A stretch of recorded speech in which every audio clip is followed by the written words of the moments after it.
sui yo soy watashi wa nanu ni ego sum. I am Chris. This is Chris in English, and I am wearing a SpongeBob tie. Hey everybody, I am so glad to see you. It's that phrasal verb. Good to see you, sir. I think we got Alexi in the house. Hello.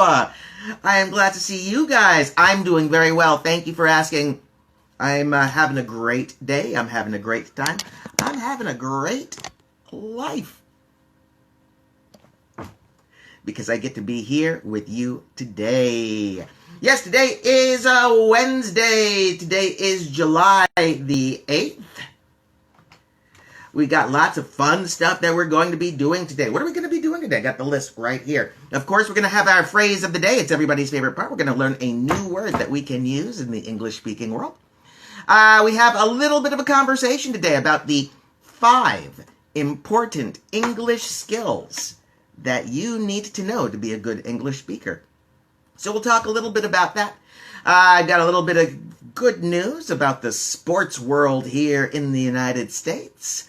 We've got a little bit of grammar today. This week, remember, we're going to be talking about conditionals. Yesterday, we talked about conditional 0. Today, we're going to talk about conditional 1, the real future conditional. Hello, Mr. Nemo. It is good to see you today. I hope you're doing well. I hope your family is safe and healthy and happy. We're doing okay here in San Diego. Some of you might know we have shut our restaurants down again. Restaurants, you can't eat inside a restaurant. You can't go inside any shop. Everything has to be outside. So here in California, we have kind of gone back to square one. We have shut down all of our major stores again. But that's not necessarily a bad thing. We have to go through this in order to get to the other side and be better and healthier than we were before. What does that say, Mr. Nemo? Therm?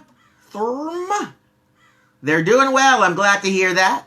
I'm glad your family is good. I see Anna Banana is in the house. Hello, good morning to you, Miss Banana. At least it's morning here in San Diego. It's very morning here in San Diego.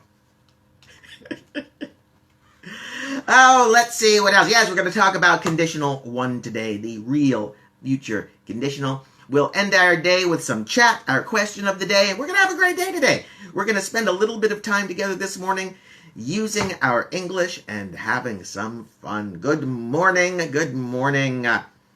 How can I ignore that first message, Nemo? It was so good. It said therm. I don't know what therm means, but now it's one of my favorite Swiss words. We're going to say that's a Swiss word. It's not English. All right, my friends, you know what time it is. You've been waiting 24 hours for this. It's our word of the day. If you visit the website, ChrisinEnglish.com, you will see the word of the day every day posted right there on the first page. I hope you like it. I hope you use it. Our word of the day today is all out. All out. A-L-L hyphen O-U-T. There's a hyphen in this word of the day.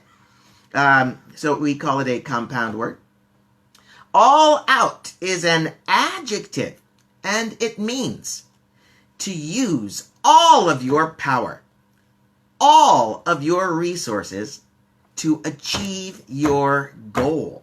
All out. Here's an example I have for you. I hope you like it. I had a party. 4th of July, I had a barbecue party. It was great. I bought a lot of food. I bought a lot of drinks. I bought decorations, and I decorated the house. I even paid for a DJ. I went all out for this party. I used all of my powers and all of my resources. I think the world needs to put out an all-out effort to defeat coronavirus. That stupid coronavirus that's keeping us all home with nothing to do. Well, I have stuff to do. I get to talk to my students. All out, the adjective, to use all of your power and resources to achieve your goal. Anybody out there have a sentence using our phrase of the day? I see, who is that? Gigi? GGS1000RR? I'm happy to see you. Do I know you by a different name? I bet I do. I bet I do.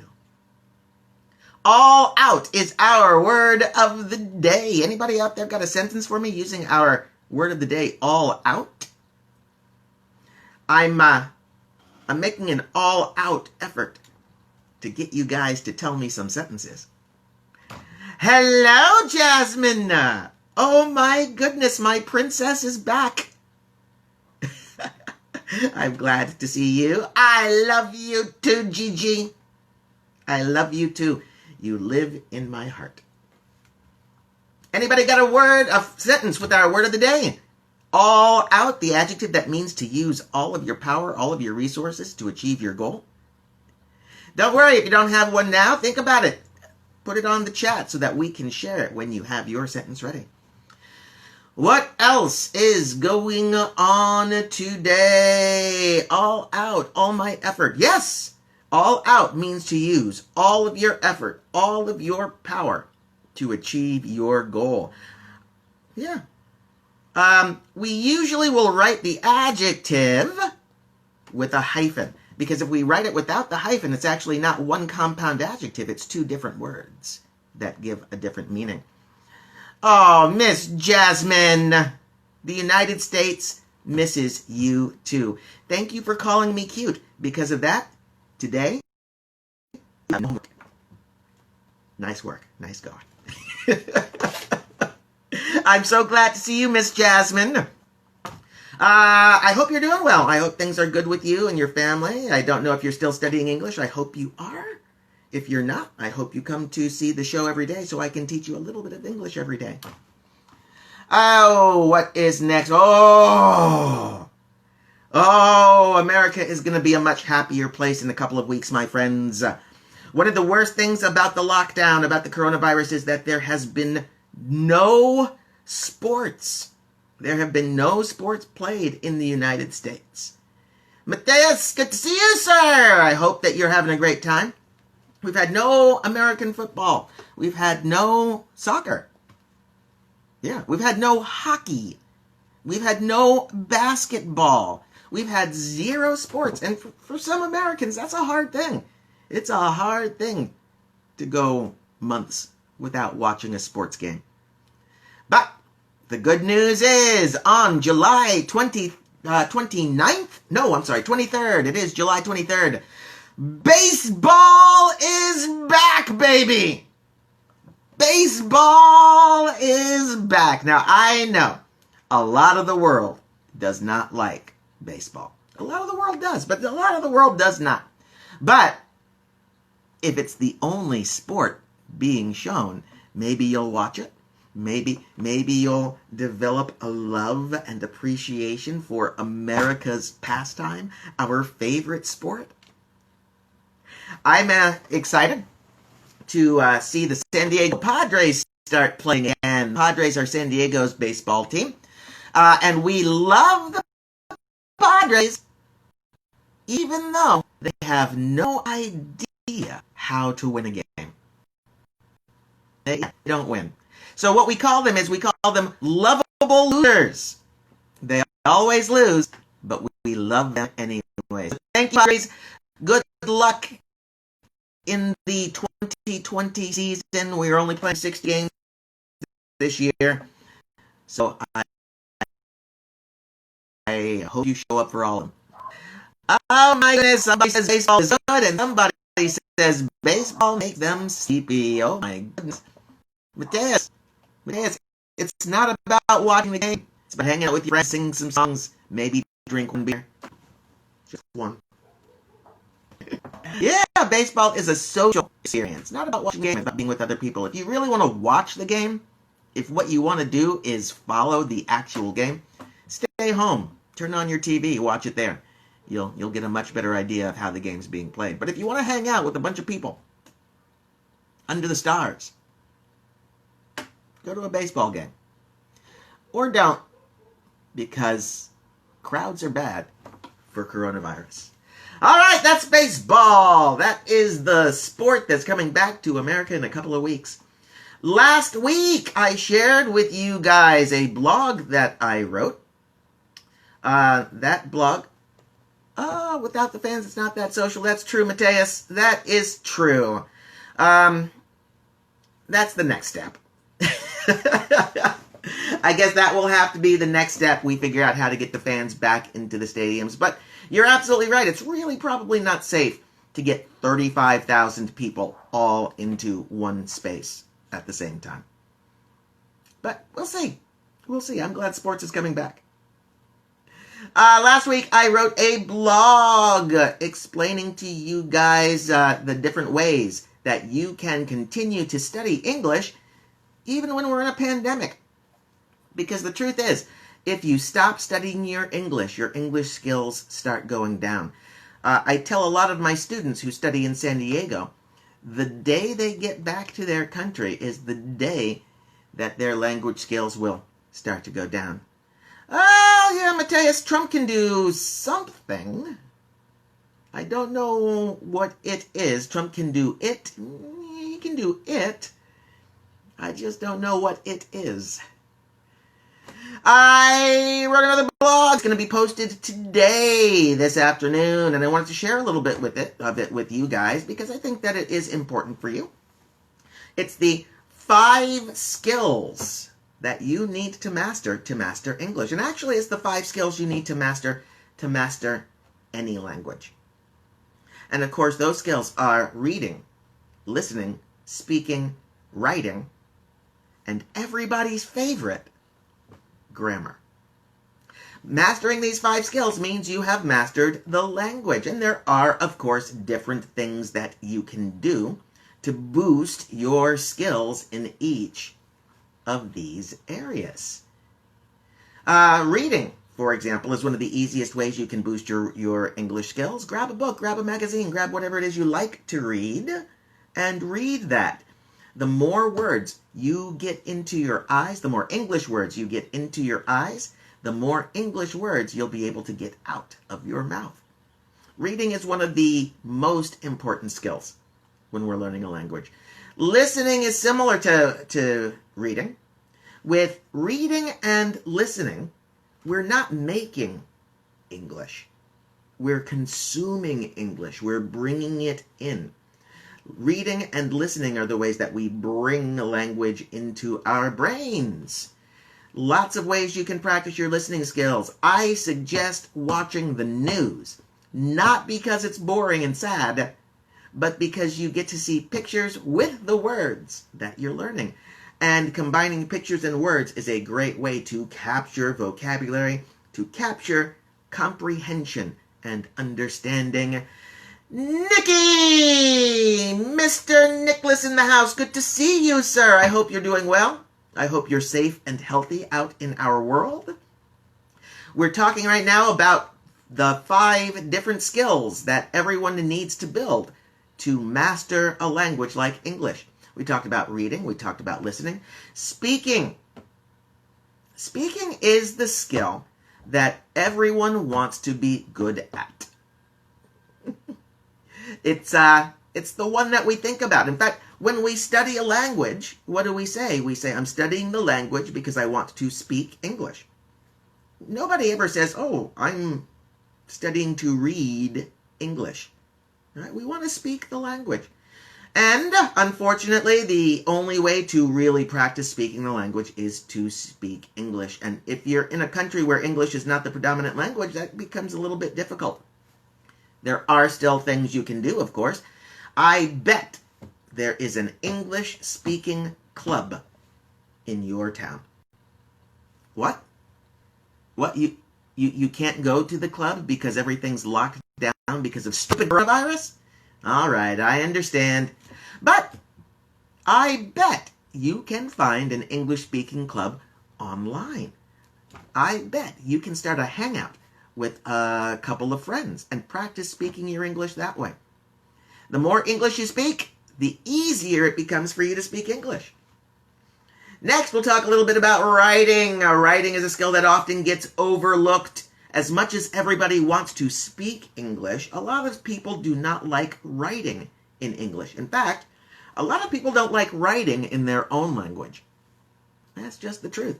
How about this, though? If you write in your own language, you will become a better writer in English. Writing is a skill that translates from one language to another. Some people have problems writing in their native languages, and if that's the case, that's something that you should know about you. You should know about yourself, and maybe a skill that you should build up in yourself. I suggest writing a paragraph a day. That's all. Write a paragraph a day. Write a paragraph a day in your language, and then write that same paragraph in English.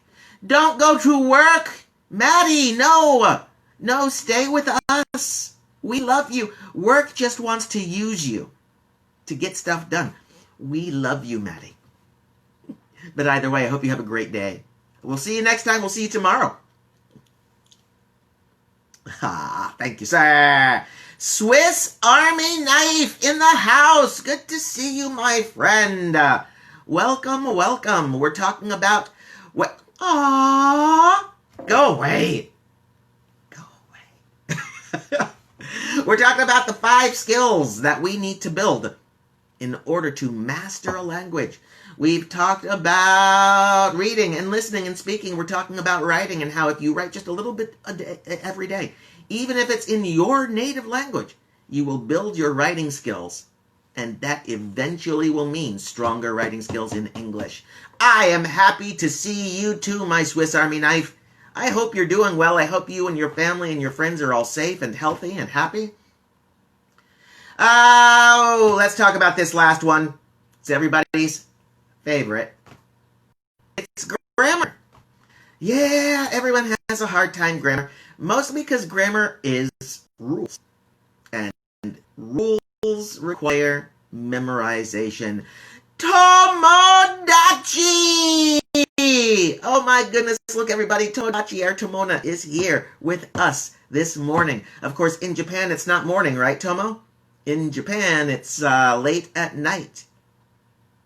I hope that you had a great day. How can we build our grammar skill? Well, there's no trick. There's no trick, there's no tip, there's no special secret for learning and knowing grammar. We have to recognize that there are grammar rules, and we have to do what we need to do to memorize and use those rules in those situations. Now, in the blog I'm going to post today, each one of those skills, reading, listening, speaking, writing, and grammar, I have given a description of what it looks like when you have reached a certain level. What does it mean to be a reader at the elementary level? Well, for example, it means that you can understand simple sentences with context and time for preparation. What does it mean to be a reader at the advanced level? Well, it means you can understand complex paragraphs, not just sentences, complex paragraphs and extended texts with little to no context and no preparation. If you're interested in analyzing your level on the 5 different English skills, take a look at the blog post. It'll be posted today about 12 noon, San Diego time. If you have questions, post your questions to me here. Or, of course, you can send me an email at ChristopherInEnglish@gmail.com. Check out our website. The website loves you, and we have lots of English lessons for you to find and use. Speaking of English lessons, let's do a quick grammar ourselves. I promise it will be harmless. It'll be harmless. 5 minutes, tops. This week, we're talking about conditional clauses. On Monday, we talked about clauses and the idea that we have main clauses and dependent clauses. We talked about the idea that a conditional clause, Cincy, is that Cincy? Shinma? I can't quite read your name, but whoever you are, I'm so glad you're here. Welcome. We're talking about conditional clauses. We talked on Monday about how we have 2 main kinds of clauses. A main clause, main kind of clause is the main clause, and the dependent clause. That's the dependent clause over there. A conditional is a sentence that uses a dependent conditional clause. Yesterday we talked about conditional 0, also known as the real present conditional. And we talked about how in that kind of sentence, a real present sentence, we have simple present or present progressive in the main clause, and we use simple present or present progressive in the if clause. Today we're going to talk about conditional 1, the real future conditional. We're going to talk about what kind of verb goes in each clause, and then we're going to talk about what it means to use real future conditional. Let's start with the clauses. For a main clause, for a real future conditional, we use the future simple. Hello, KB! Hoon! Hoon! Good to see you, sir. Welcome. For the main clause in the real future conditional, we use future simple. That means we use will plus base verb. Here's an example that we often find in politics. I will lower taxes if you vote for me. Will lower. That's future simple. Now, in that clause, in the main clause, we can use will for our future simple, but we don't have to. There's other terms we can use. We know that sometimes we can use be going to instead of will, and that does work here. But we can also use the modal verbs might and could. If you vote for me, I might lower taxes. Now, if you ever hear a politician say that, don't necessarily believe them. So busy is not too busy to join us. I'm glad to see you. I hope you're doing well. Right now we're talking about conditional clauses just a little bit, and what kind of verb goes in each clause of a conditional sentence. The dependent clause, the if clause, of course, uses the clause marker. The usual clause marker we use will be if. That's why we sometimes call these clauses if clauses. But there are others we can use as well, unless is common to use in a negative if clause. After if, in the dependent clause, we have to use present simple. So the main clause uses future simple, and the if clause, the dependent clause, uses present simple. Here's another example for you. He will let you stay at his house if you visit his country. Will let, that's my future simple in my main clause. Visit, that's my simple present verb in my if clause. I will not be able to help unless you ask. Unless is the negative condition clause marker for conditionals. Unless means if not.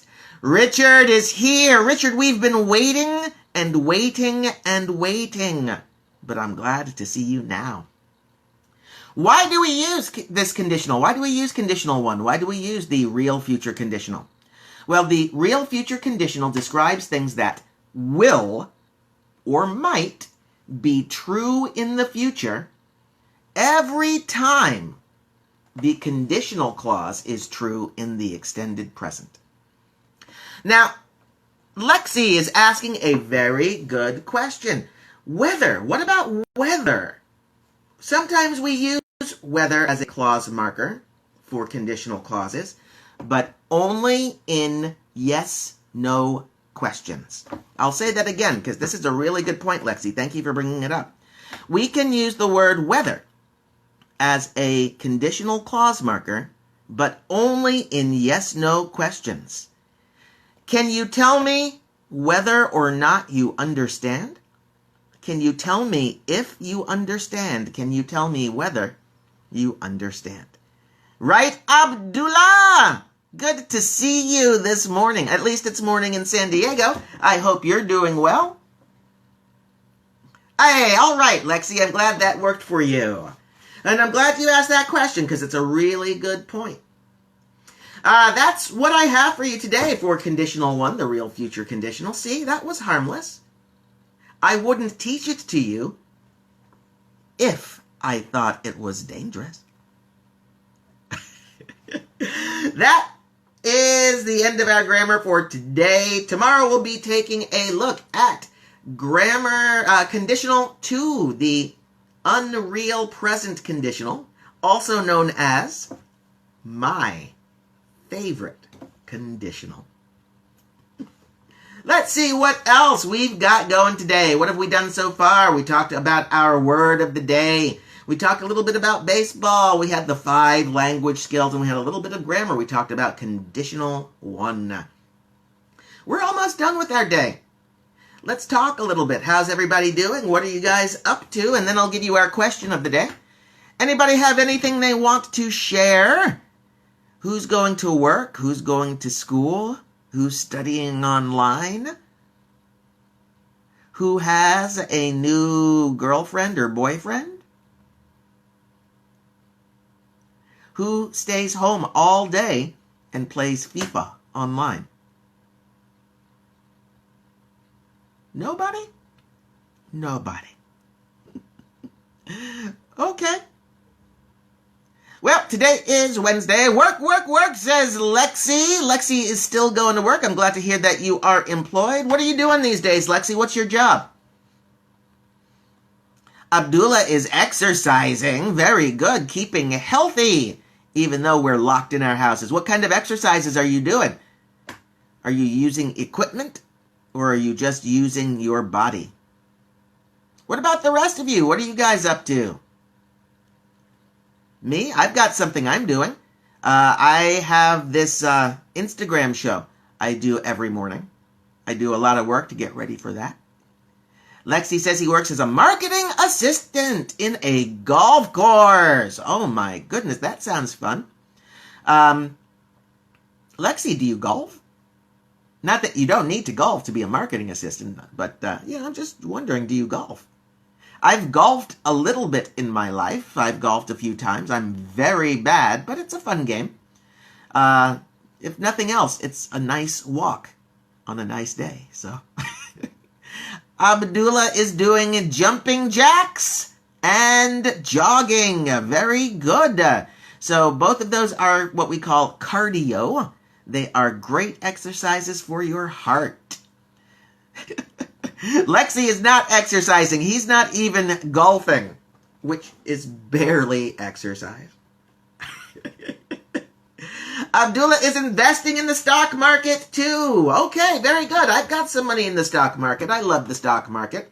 It's a little, I won't say dangerous. It's a little tricky right now because of the coronavirus. All of the prices are going up and down and up and down and up and down. I can't keep track of whether my stocks are doing good or bad.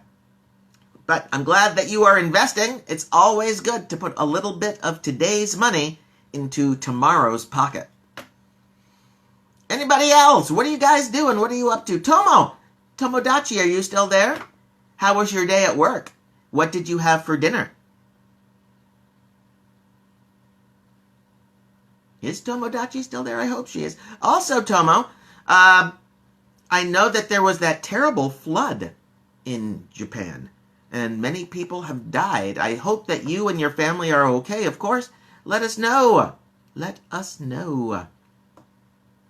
You liked that, Abdullah, huh? You liked that? I'm going to tell you a secret, Abdullah. I made that right now. You watched me make that quote. Huh? I'll share it with you. We made it together. It's a good idea to put some of today's money in tomorrow's pocket. I think I like that too. I'm so glad, my Tomo. I'm glad you're healthy and safe. My thoughts and prayers, of course, go out to everyone in Japan who was affected by the flood. I hope that everything gets fixed soon, and I hope people can find some peace in their heart over the people that they lost. Sendri! Hello, Sendri. I'm so happy to see you here. We're talking about what we're up to, what we're doing. For example, Lexi's going to work. Abdullah's investing in the stock market and exercising. I'm making an Instagram show. Oh, and I'm teaching online. EC English is still online. I saw a post yesterday from EC English reminding us that we're hoping to open up in the fall to get our school back open. So everybody keep your fingers crossed. Tomo's telling us she had a big storm in Japan again this morning. Schools canceled. And more people died. I'm sorry to hear that, but I am very happy to hear that you and your family are fine. I hope that stays true. My thoughts and prayers are with you and everyone in Japan right now. What else is going on with you guys? Anything else? Anything fun or exciting? Well, I guess it's time for our question of the day. I'm going to ask this question, and you can answer it now, or you can answer it in the comment section when I get this video posted. Here's your question, and of course it uses conditional one. We are all locked down. We're stuck in our homes. Even when we go to work, we come home, we can't go out. We can't go to the bars. We can't go to restaurants. We can't go to the movie theater. So here's your question of the day. What will you do if you get bored? That's the question of the day. What will you do if you get bored? I don't know. Maybe if I get bored, if I run out of work, maybe I will play video games. I don't know. If I get bored, maybe I'll watch Star Wars again. I don't know. But if I get bored, I will find something to do. What about you? What will you do if you get bored? That is our question of the day. We'll hang out for another minute or so if anybody wants to try to answer the question of the day right here live on Instagram. Abdullah tells us if he gets bored, he reads books that are interesting to him or watch Star Wars reviews. That is a good way to fight boredom. That is actually an all-out effort to fight boredom. Abdullah, good job. Thank you. Anybody else? What will you do if you get bored? No? No? SpongeBob wants to know. Share with SpongeBob. Okay, my friends. Oh, we got one here. Tomo says if she gets bored, she would bake some bread.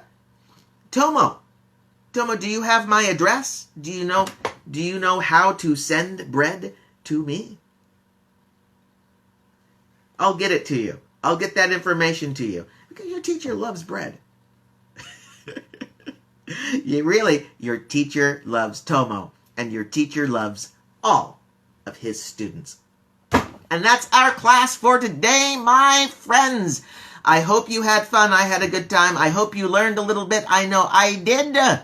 I'll look forward to seeing you all tomorrow. Yeah. And that's it. Please remember, my name is Chris, and I love you all.